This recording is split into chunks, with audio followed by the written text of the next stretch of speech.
শেখ হাসিনার শাসনামলে ইতালি থেকে বাংলাদেশে রেমিটেন্স না পাঠিয়ে প্রচণ্ড চাপ তৈরি করেছিল দেশটিতে বসবাসরত প্রবাসী বাংলাদেশিরা। সরকার পরিবর্তনের সঙ্গে সঙ্গে দেশকে সমৃদ্ধ করতে বিপুল পরিমাণ রেমিটেন্স পাঠানো শুরু করেন প্রবাসীরা।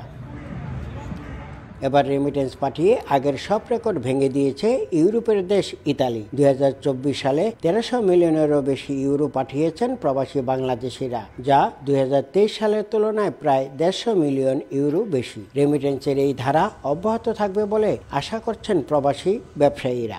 রেমিটেন্সের প্রবাহ গত বছর থেকে এই বছর অব্যাহতভাবে অনেক বেড়েছে এবং আশা করতেছি এই ধারা অব্যাহত থাকবে এবং 2025-এ এটার ধারাবাহিকতা অনুযায়ী আমরা আশা করতেছি যে আরও 200 মিলিয়ন ইউরো ন্যাশনাল এক্সচেঞ্জের মাধ্যমে পেমেন্ট করা যাবে। প্রায় 2 লাখের বেশি বাংলাদেশের বসবাস ইতালিতে, অবৈধ প্রায় 60,000। বৈধতার সমস্যার পাশাপাশি রয়েছে পাসপোর্ট হাতে না পাওয়ার যন্ত্রণাও। বৈধ অনুমতিপত্র না থাকার পরও এসব বাংলাদেশিরা কোনো না কোনো কাজ করে রেমিটেন্স পাঠিয়ে দেশকে সমৃদ্ধ করে চলেছেন।